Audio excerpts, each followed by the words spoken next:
So this message is about the book of Genesis chapter 3, where everything went wrong, to the book of Luke chapter 4, where Jesus reversed it. Because Jesus was the only begotten Son of God. When he was baptized at the Jordan River by John the Baptist, the voice came in heaven and said, "This is my beloved Son, in whom I am well pleased." Because Jesus was the only begotten Son, he as one Son could not be our Savior at that time. But he had to go through the process of reversing what the first Adam did in order for us to be born again. How can we be born again? Jesus as a seed has to be planted into the ground. The Bible teaches us, except, I'm paraphrasing, except a seed of corn be planted into the ground and die, it will remain just a single seed. So Jesus Christ, the devil had no idea what he was doing. He thought he was crucifying the Lord of glory, but he thought he was crucifying to win so he can remain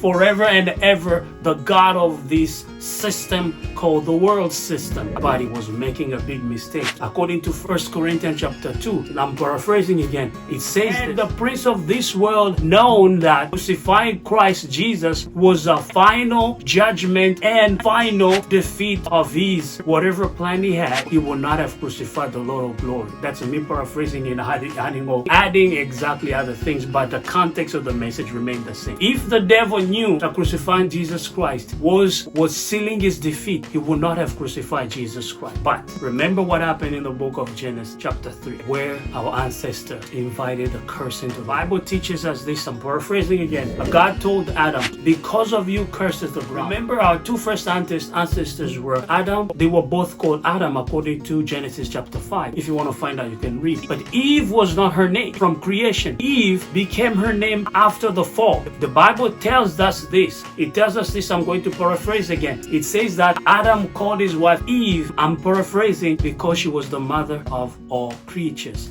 And I'm going to add this to it. I'm not taking away from the word. I'm just adding in context. Because of the fallen nature of mankind, Eve became the mother of the fallen mankind. He was the mother because he bore everybody. All of us, we came from her womb. Not directly, but indirectly. Just like we came from the womb or the matrix of the word of God through Jesus Christ. Just like we were fallen in the first Adam, it's the same as we are being risen from the second Adam. Just like the first man came from life to death, and the last Adam came from death to life, forever and ever. So my friend, I have good news for you today. Today we're going to focus on one thing, and one thing on the status quo. Why do you have to settle for the status quo? What does the status quo say? What is the system of this world telling you? In reading in Colossians 1:13, it says, "Who hath delivered us from the power of darkness and hath translated us into the kingdom of his dear Son." What does that mean? My friend, we were once legal residents of this world system. But the day you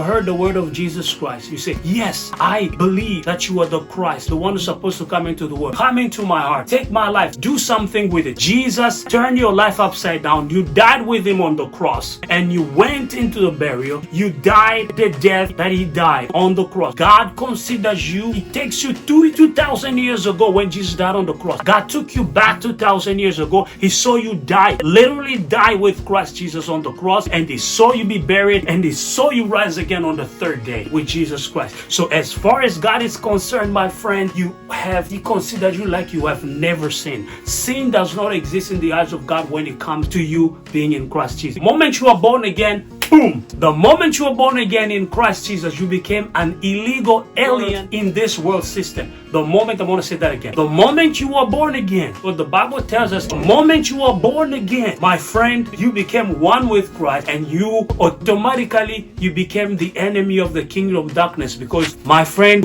don't you ever allow yourself to condition yourself to what the world says. Why am I saying that? For you to benefit from God, you have to agree with God. How do you agree with God? Let's take this analogy. A seed of corn and the soil. If the seed and the soil don't work together, there is no production. For you cannot grow corn. The seed and the soil have to work together for the seed to reproduce itself thousands and thousands and thousands of times. one seed can produce itself 1,000 times. So my friend, you have to take the word of the living God, plant them into the heart, in your heart, and allow it to die. Once it dies, it's able to reproduce. If there is a problem with your health, my friend, if you take the word of God, you plant it in your heart, that word of healing will produce life inside of your life. For example, this is what the Bible says in Proverbs chapter 4, verse 20. It said, "My son, attend to my word, incline thine ear unto my saying. Let them not depart from thine eyes. Keep them in the midst of thine heart. For they are life unto those that find them, and health to all their flesh." When you take the word of God, you found it, you meditate it. As Joshua chapter 1 says, this Joshua chapter 1 verse 8 says, "This book of the law shall not depart out of thy mouth. Thou shalt meditate therein day and night, that thou mayest observe to do according to all that is written therein. For then thou shalt make thy way prosperous, then thou shalt have good success." My friend, for you to have prosperity and success in this life, you need to live above the status quo. The status quo is what is keeping Christians in bondage. The devil has followed you into the kingdom of light because you've been deported from the kingdom of darkness because you no longer belong there. God translated you into the kingdom of his dear son, the kingdom of light, the kingdom of the son of his love. Now you are the beloved of God. Therefore, you are not subject to the curse. From the curse to the blessing. From the curse of Genesis chapter 3 to the prosperity and the blessing of Luke chapter 4. My friend, you need to let go. Number one thing you need to do, don't condition yourself to what the world says. Refuse to condition yourself to the status quo of the world. Number two things you want to do. I'm talking about the status quo. Well, you know, my friend. Well, you know, everybody gets sick. You know, everybody gets something. Everybody has some fear of them. But the Bible says, fear not. When you agree with the status quo that everybody has fear, therefore, you reject the truth of the word of the living God, and you agree with the status quo. Guess what? Fear has torment. My friend, if you fear, the love of God is not perfected in you, because people who are born of God are born in love. There is no fear in love. Perfect love casts out fear. You are born of God, my friend. Therefore, fear is not in your life. Well, you cannot agree with the status quo so that everybody gets sick. My friend, if Jesus Christ is sick in this right now, if Jesus Christ who's been resurrected, seated in the highest place in the heavenly places, far above all principality and power and might and dominion, and you and I are already seated with him in heavenly place. You and I are seated right now at the right hand of God the Father with him in Christ. If there is sickness in Jesus Christ, you can be sick. Let me support what I am saying. The disciples of Jesus Christ asked him, "Lord, teach us to pray." He said, "Pray this way." He gave us a model of prayer. But with that model of prayer, he mentioned something that I need you to hold on to for as long as you live. Whenever you have sickness coming into your body, I want to make this disclaimer, my friend. I am not saying your body cannot get sick. I am not saying doctors cannot diagnose you with cancer. I'm not saying that. But this is what I'm saying. You are no longer subject to the kingdom of darkness. You've been deported of that kingdom, and you've been translated into the kingdom of his dear son. You are now an illegal alien to the sickness of the kingdom of darkness. You are not an illegal alien. Now, if sickness gets to your body, you cannot agree with it. Why? Because you are now one with Jesus Christ. If sickness is on Jesus Christ, you can agree with it. This is what Jesus said. Pray this way. I'm paraphrasing. "Our Father, which art in heaven, our Lord be thy name. Thy kingdom come, and thy will be done on earth as it is in heaven." I'm stopping right there. My friend, if this statement does not bring goosebump on you, you need to check your Christians. God's will be done on earth as it is in heaven. There is no sickness in heaven. There is no poverty in heaven. There is no cancer in heaven. There is no whatever the report of this world system tried to dictate, being redeemed from that. You will hear people say, "Well, you know that the Bible says God helps those who help themselves." That's a lie. You have to stay away from this type of status quo. The God helps those who need his help. If God helps those who help themselves, then if you can help yourself, why will God need you? Remember what Jesus said. I'm paraphrasing again. He said, "A physician is not needed for the people who are healthy, but a physician is needed for those who are sick." My friend, if you want the best of God in your life, you have to desire. You need to desire him. You need to go to him. These are the promises in the Bible. The righteous, when they call, God will hear them. When you call as is righteous, my friend, God will hear you. But stay away from the status quo. Another status quo I've given, number one, don't condition yourself to what the world says. God helped only those who help themselves. If that's true, everybody will be prosperous. But why don't we?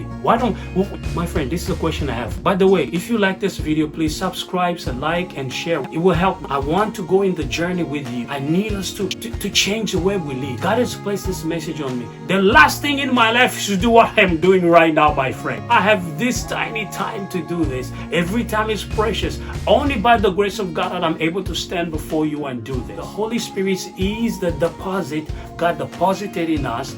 As His deposit, His guarantee that we are His property. You are now God's property. Every time sickness comes against you, say, devil, you and your system have no place in me.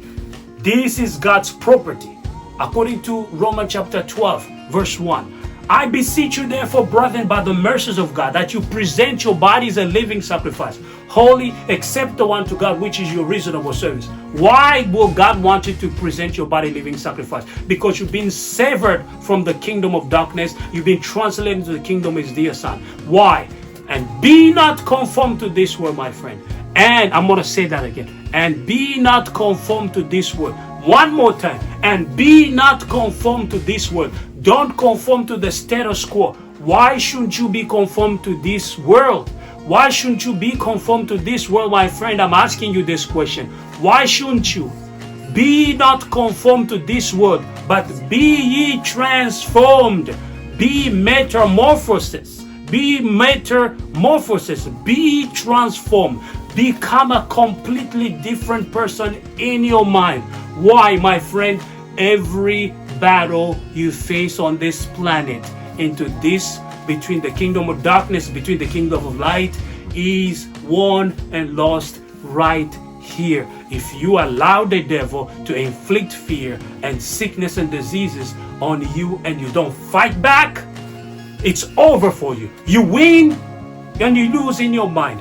80 to 90% of our lives is happened in our mind. We win and lose in our mind. So my friend, be not conformed to this world, but be ye transformed by the renewing of your mind. Why should I renew my mind? That you may prove what is that good and acceptable and perfect will of God. This is part one of this message. This is how I'm going to conclude this message, my friend.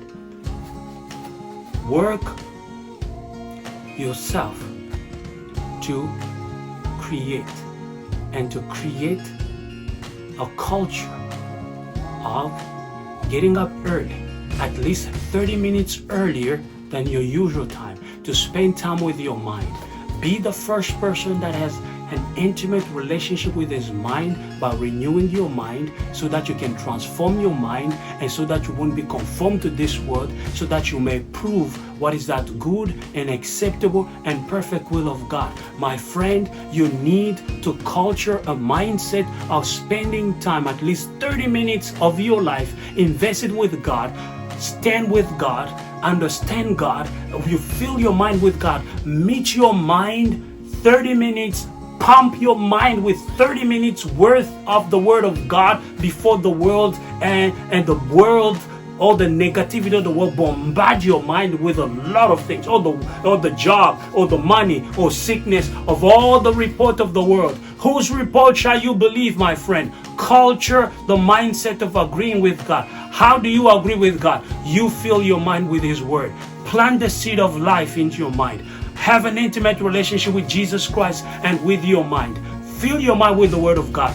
Build your life. Start your life on the rock of the Word of the living God. The wise man says, if you do, I'm paraphrasing, if you do what I say and you continue what I say, according to Matthew chapter 7, I believe 24 through 27, this is a wise man. If you take the word of the wise man and you build your life on the wise man, I'm paraphrasing, and whatever comes against you, sickness, the doctor can diagnose you with cancer, terminal cancer, giving you 3 days or 6 days of living. All you have is 1 hour with Jesus Christ. 1 hour with His Word. Before Him, He will turn your life upside down. My friend, I'm concluding this message this way. Have a renewed and informed mind. Too many Christians live their lives renewed from the kingdom of darkness to the kingdom of His dear Son, but still operating under the system of the world. You are being dragged back into the world in your mind. because your mind is being renewed, but it's not informed. Have a renewed and informed mind. See the glory of God. My friend, please, if you like this video, share it, like it, and subscribe. Please leave a message. Leave a message and tell me, what do you think of this message? Where are you in life? What are you fighting against? What is stopping you from seeing God's best? Who is dictating the way you should think? Who is telling you that sickness and diseases are part of Christianity? Sickness and diseases are not a part of your life. How do I know that? Christ has redeemed us from the curse of the law, being made a curse for us. For it is written, curses everyone that hangeth on the tree, that the blessing of Abraham might come on the Gentile through Jesus Christ, that we might receive the promise of the Spirit through faith. My friend, receive it. If you receive it, I'm going to see you in part 2 of this video.